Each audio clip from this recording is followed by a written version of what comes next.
श्री कृष्ण रोज की तरह ना अपने सखाओं के साथ ना बंसी बजाते हुए गोचारण करने जा रहे थे। उनका जो वर्ण है जलधर मेघ के वर्ण के समान था।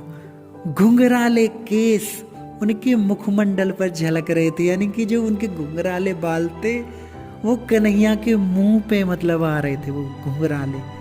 उस समय उनका रूप बहुत सुंदर और मनमोहक था। उनके चारों ओर जो सखा लोग थे वो उनकी महिमा का गान करते हुए कर जा रहे थे, साथ में अपनी बंसी भी बजा रहे थे, श्रृंगा बजा रहे थे। जो वो ऐसी क्रीड़ा करते हुए ना वन में जा रहे थे तो सारे ब्रजवासी भी ना उनके पीछे पीछे ही जा रहे थे। और माँ यशोदा जी और नंद बाबा श्री कृष्ण के पीछे पीछे चलते हुए कह रहे थे, कन्हैया तुम शीघ्र लौटाना, बहुत दूर मत जाना। श्री कृष्ण उनको बार बार कहते हैं कि मैं लौट आऊंगा, माता जी जल्दी आ जाऊंगा मैं मैया। यशोदा मैया बार बार बोलती है, कन्हैया तू जल्दी लौट आना। श्री कृष्ण ने एकदम प्रतिज्ञा करके कहते हैं, मैं शीघ्र आ जाऊंगा मैया। तब जाके नंद बाबा यशोदा मैया ना धीरे धीरे अपने घर को वो लौटे। ब्रज में कई जो नई शादीशुदा नई विवाहिता गोपियां आई थी, वे सब ना श्री कृष्ण की झलक पाने के लिए ना अपने अपने घरों के द्वार पर आ गई। कोई कोई गोपियां झरोके से झांक रही थी, कोई अटारियां पर चढ़ी हुई थी। श्री कृष्ण भी अपने नेत्रों के कोनों से ना उन्हें निहार रहे थे। एक गोपी 2-3 दिन पहले ही ना विवाहित होके आई थी। उसने पहले से ना श्री कृष्ण जब गोचारण करने जाते थे तो श्री कृष्ण का अति मधुर रूप के विषय में उन्होंने सुन रखा था। जब उन्होंने श्री कृष्ण की बंसी की धुनी सुनी तो उनका हृदय ना श्री कृष्ण के दर्शन के लिए एकदम व्याकुल और उत्कंठित हो गया। जब वह गोपी द्वार से बाहर आई, फिर क्या हुआ, उसकी सास और ननद ना द्वार के बाहर खड़ी हुई थी। उन्होंने उसे श्री कृष्ण के दर्शन करने के लिए रोका और कह दिया, तुम वहां मत जाओ, वहां ना एक काला सांप है, काला सांप। सासू कहती है उसको, नई बहू को, वहां ना एक काला सांप है, तुम वहां मत जाओ। ये तो उसने तुम्हें डस लिया तो जीवन भर तुम ना उसके विष को नहीं उतार पाओगी, इसलिए तुम घर में ही रहो, हम अभी आ रही हैं। गोपी ने कहा, अच्छा तुम दोनों जाओगी और मैं यहीं पर, मैं यहाँ क्यों रहूंगी, मैं भी जाऊंगी। सास क्या कहती है, नहीं तुम्हारे लिए खतरा है, तुम्हारा जो हृदय है ना अभी कोमल है, तुम उसके विष को उतार नहीं सकोगी, इसलिए तुम यहीं रहो। बंधुओं, ब्रज की समस्त स्त्रियां, वृद्ध, बालक, बालकाएं, पक्षी, कीट, पतंग सभी जो है श्री कृष्ण के दर्शन के लिए जा रहे थे। श्री कृष्ण को जब पास में आते हुए देखा ना, तो वो जो गोपी थी, उस गोपी की जो सास और ननद है ना, वो बहुत जल्दी जल्दी ना श्री कृष्ण की ओर दौड़ पड़ी। जब वे दोनों चली गई तो वहां क्या हुआ, वो जो गोपी है वो दरवाजे के छेद में से ना श्री कृष्ण को देखने लगी। वह बाहर श्री कृष्ण को देख रही थी, परंतु कोई उसे नहीं देख पा रहा था, क्योंकि वो छोटे से छेद से देख रही है, वो सबको देख रही है। वहां वो श्री कृष्ण को देख रही थी। श्री कृष्ण की बंसी ना उनके अधरों पर थी और वो उसको बहुत सुंदर मधुरता से वो श्री कृष्ण जो उसका वादन कर रहे थे। और ऐसी टकटकी आंखों से वो गोपी देख रही थी श्री कृष्ण को कि संत लोग बोलते हैं कि जिन नेत्रों ने भगवान के उस रूप माधुर्य का कभी दर्शन नहीं किया, उन आंखों की तो आवश्यकता ही नहीं है ना। केवल वही कृतार्थ हैं आंखें जो श्री कृष्ण की मधुर लीलाओं का दर्शन करें। वो जो गोपी है, वो गोपी अपने नेत्र रूपी दीप से ना श्री कृष्ण की आरती कर रही थी, यानी कि उसने अपनी आंखों को दीपक बना रखा था और उसके हृदय में जो हृदय है वो हृदय घी के समान था, यानी कि हृदय घी और आंख उसकी दिए की जल तरह श्री कृष्ण की आरती उतार रहे हैं। ऐसे वो श्री कृष्ण को प्रेम गूढ़ कटाक्षों से निहार रही है। भगवान श्री कृष्ण, हम सभी जानते हैं, श्री कृष्ण किसी को दर्शन दे सकते हैं और नहीं भी, क्योंकि वो तो भगवान है, स्वतंत्र भगवान है। परंतु यदि कोई वास्तव में अगर श्री कृष्ण के दर्शन के लिए उत्कंठित होता है तो श्री कृष्ण अवश्य ही उसे दर्शन देते हैं। अब क्या हुआ, वो जो नवविवाहिता गोपी है ना, उसको श्री कृष्ण दर्शन देना चाहते थे। श्री कृष्ण ने क्या किया, एक ना बछड़े की पूंछ पकड़ के उसने ऐसी मरोड़ी श्री कृष्ण ने कि वो बछड़ा ना कूदता फांदता हुआ ना सीधा उस गोपी के घर के द्वार के पास पहुंच गया। और श्री कृष्ण भी ना बछड़े के पीछे पीछे वहां पहुंच गए।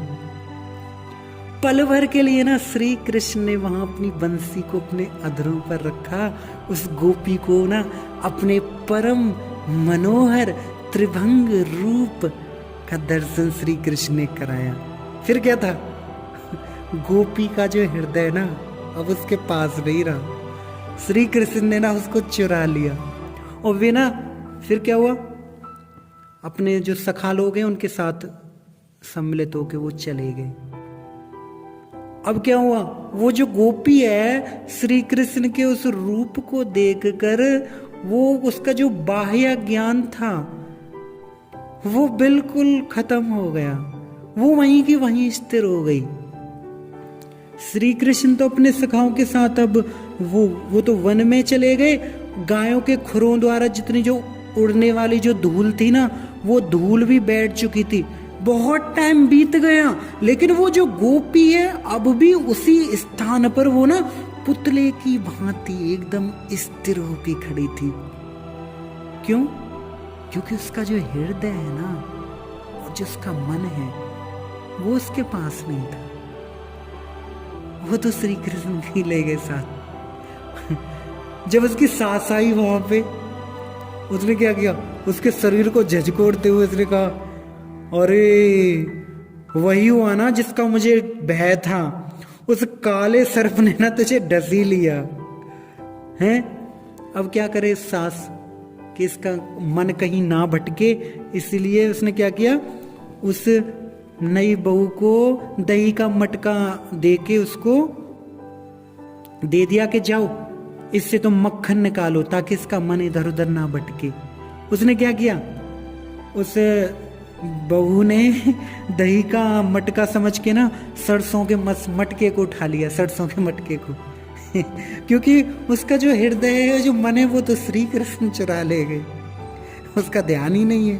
वो क्या कर रही है, वो सरसों को ही ना दही समझ के ना वो मतने लगी, क्योंकि उसको बाहर का तो ज्ञान है ही नहीं, ध्यान ही नहीं है उसका।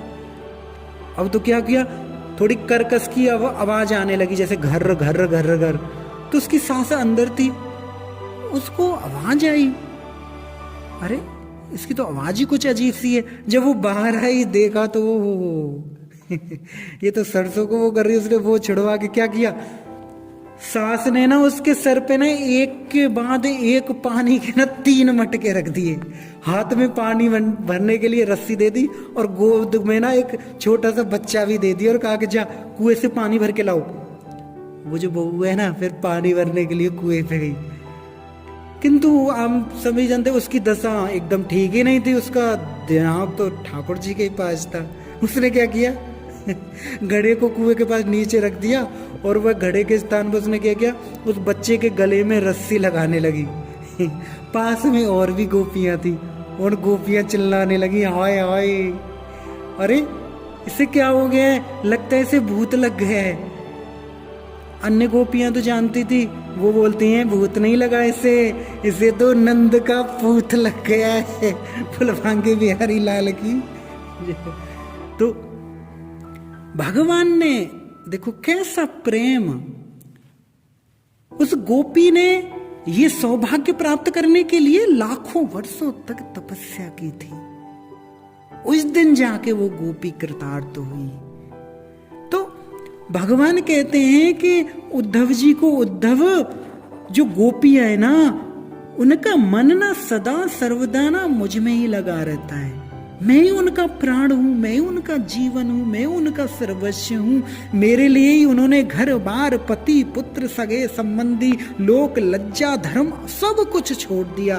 वे नित्य निरंतर हर समय बस मुझ में ही रहती हैं। मैं आऊंगा केवल यही भाव से, जो मुझे प्रेम करते हैं, मन मना भव, यानी कि जो मेरा होके जो भजन करते हैं, मैं हमेशा उनकी इच्छाएं पूरी करने के लिए, उनको दर्शन देने के लिए मैं जरूर आता हूं।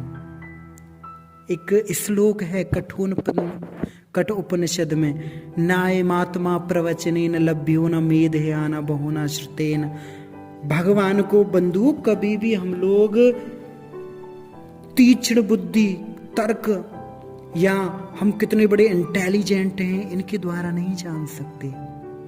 जब जीवात्मा भगवान के प्रति सेवोन्मुख होगा, यानी कि वो उनका होके उनकी कृपा याचना करेगा, तब भगवान अपना जो प्रेम है वो उसके हृदय में प्रकट करते हैं।